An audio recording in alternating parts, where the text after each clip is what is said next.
30. Vo slammed his fist down on the mahogany table, making the teacup rattle. He hated sitting cross-legged. There was no way a man could be aggressive while sitting in the lotus position. And he wanted so much to be aggressive. He was angry enough at Hund for her bungling of the Sine affair, and now he had to deal with obstructionist bureaucrats. Didn't anyone have any brains or imagination? He wondered angrily. He was faced with the impressive stares of Homa Sirayuki and the senior members of his council. They sat along one side of the long table, while he and the commanders of his mech force occupied the other. Elizabeth Hund was there, sullen over her loss of the prisoner and unsure of her position within the mercenary force. As neither a pilot nor a technician, she was beginning to doubt the wisdom of this alliance. Equally sullen, but for a different reason, was Kendall Pesht. The Javelin pilot had not yet recovered from the embarrassment of the recent action in the woods. His mech had been trapped, snared, tripped, and generally humiliated by unseen infantry enemy. His only consolation was that Vost had suffered equal humiliation. Seagroves was the only member of the mercenary force who did not seem to be pouting. The Lamb pilot had slurped his tea with equanimity, sitting flat on the cushion with his legs straight out under the table. He had seemed oblivious to any of the discussion, casting bright stares at the serving girls who moved silently about the room. He had not mentioned his near miss on the Panther, and Vost was sure that if the subject came up, the man would blame the fog of war for the accident. The mercenary struck on the table again. "You've got to understand the danger presented by those people in the woods," he said through clenched teeth. "If either of the other enclaves decides to deal with them, you people will have a real problem on your hands." "It would seem to me, Honorable Commander," purred Sirayuki, "that it is you who has the problem. You were supposed to demonstrate the power of your giant beasts to deal with such a small and weak force. You have not done so. It is very strange."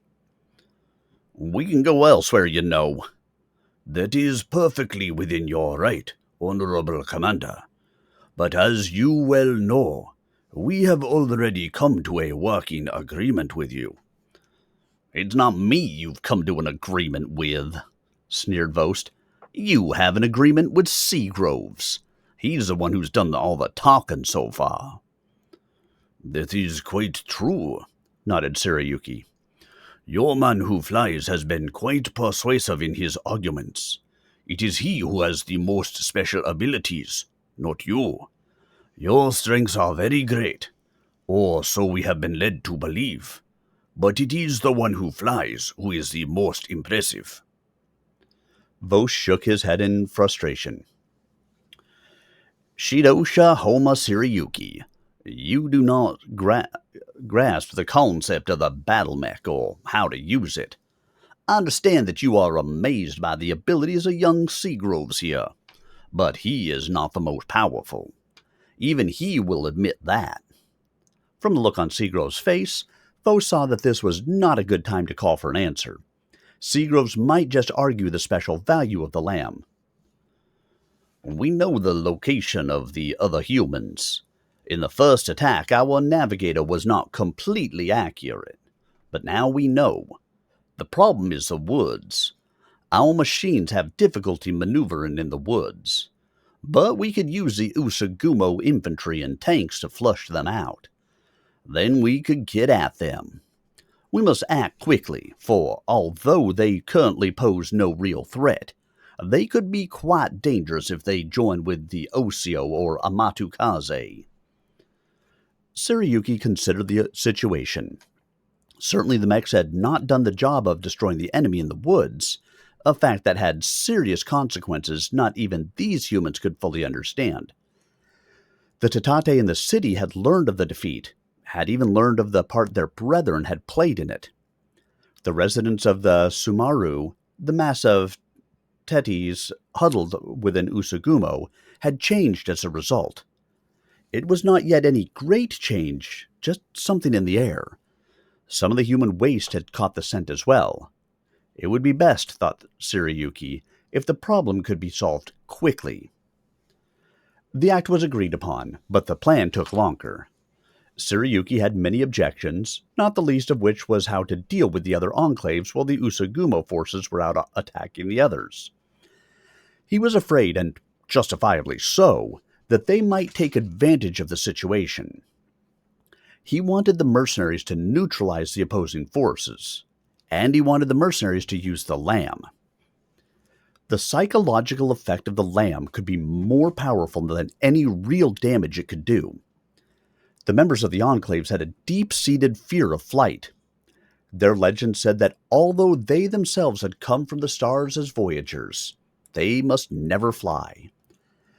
Their great star, a single bright light that hung over the land in the night sky, was the beacon of their only home. They were, so said the legends, incapable of reaching that star, and they must never try. They could do many things on the land, as they had proved over the last 500 years. But flight, and there were some early legends that spoke of it, had only brought devastation to the people. They did not, could not, would never fly. And now there were people here who could and did. Attack from above would be ruinous to the morale of the others. Vost argued against it, knowing that the lamb was having a real fuel problem. It had refueled in the last encounter of the dropship, but unless they could find a substitute for the KR-4, the lamb's endurance would be limited. That limit was great, but it was also finite, and a stroke against the other enclaves would bring that limit ever closer. The arguments for the strike were, however, too compelling, and in the end he had to give in. The strike and the move against Takuda's people were scheduled for the following morning. The force moved out at dawn. The Usagumo were fully mechanized, even to the infantry. Those who could not fit into the carriers, great boxes on copper-bound wheels with twin exhaust stacks protruding from their backs, rode clinging to the sides of the fighting units. A cloud of choking gray fumes rose from the roaring, clanking vehicles. Great clouds of half-consumed oil blotted out the weak sun that attempted to pierce the low, thin clouds. The steam, blown or seeping from numerous joints and cooling systems, curled down and mixed with the ground fog that crept in from the river beyond. When they reached the gates, they swung open to the cheers of the crowds of people lining the streets. The column moved out. The mech stayed in the bastion until the core was well on its way. The pilots knew that they would be able to catch the column at their ease. The slow serpent wound, they thought, take hours to reach the target area. But they had not counted on the speed that the giant machines could achieve once they were fully underway. Internal combustion contraptions, and that was the best description for what the Usagumo had deployed, gain efficiency with the passing of time. Fuel and cooling water are expended, making the vehicle lighter. In addition, the pistons and cylinders heat up, getting better and better at what they do. Thus, the leaders of the column began to gain speed. By the end of the first half hour, the vanguard had reached 50 kilometers per hour. The column began to spread out as the heavier vehicles, with their lower power-to-weight ratio, dropped to the rear. Relief drivers, drawn from the riding infantry, were pressed into service. It became a race to reach the Dest group, almost like a carnival atmosphere. The light vehicles reached the destination location first. They slowed to begin their deployment, but the lumbering heavies were close on their heels.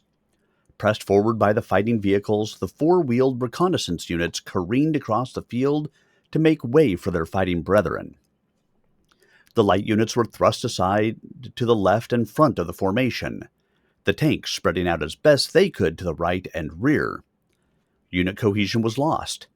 Some of the tanks could not find their mates, but rather than slow and search, they pressed on toward the distant forest. The infantry, though still clinging to the sides, those who had not been flung from their perches when the vehicles first left the road, cheered and waved at the spectacle. Never in memory had they seen such a force go into action with so much speed and power. It was all the holidays they had ever experienced rolled into one.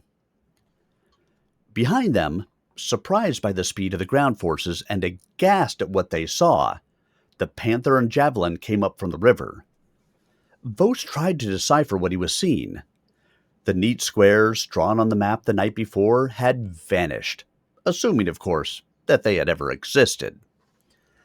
He searched the formation for the deploying infantry that was supposed to lead the heavies into the scrub. They were not there.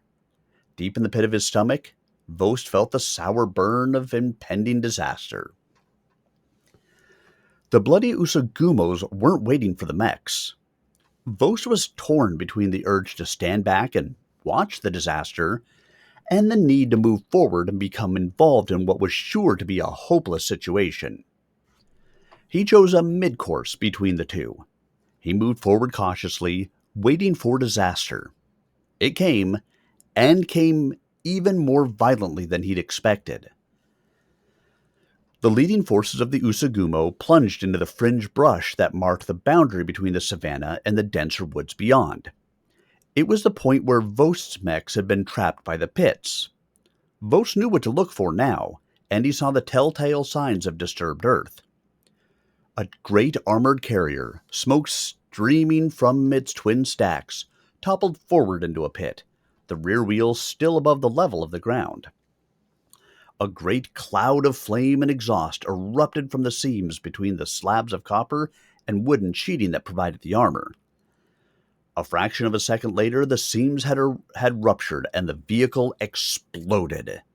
There were no apparent survivors of the incandescent hell. Other vehicles, oblivious to the fate of those caught in the pits, kept going. The sheer weight of the attack would carry the forces at least to the heavier woods. There was a momentary flash and then an arcing light as a short-range missile launched, tracked, and found its target. It was an easy shot. Compared to the speed of a mech, the lumbering vehicles were virtually motionless. The missile struck square on the side of one, the velocity carrying the warhead through the wooden plating even before it could explode. The entire force of the detonation was contained within the hull of the vehicle. One moment the tank was there, the next it was a ball of flame rising over the scrublands. Two tanks further to the rear flashed into flying debris, then two more. Vos searched for the missiles but could see no firing signature or smoke trail. Through the dust and smoke and steam, he saw a shadowy giant stalking above the trees. A pair of giants. Vos glanced at his secondary screen. There, for all with eyes to see, were the blips of a pair of locusts. They gave the FFI of the Vos lance, but they certainly were not on his side. He was about to give the order to engage the enemy mechs when the blips drifted downward over the brow of a distant hill. Vos ground his teeth. He'd been so sure that they'd destroyed the locusts that he hadn't even bothered to change the FFI frequency. The forces of the Usagumo were now retreating across the savanna even faster than they'd charged. But Vos had more information this time. To take his mechs into the trees to find and destroy the locusts would require pushing past the retreating foot soldiers. Without the Usagumo infantry to deal with Takuta's people and their alien allies, it would be useless to press forward. It was time to call it a day. Again.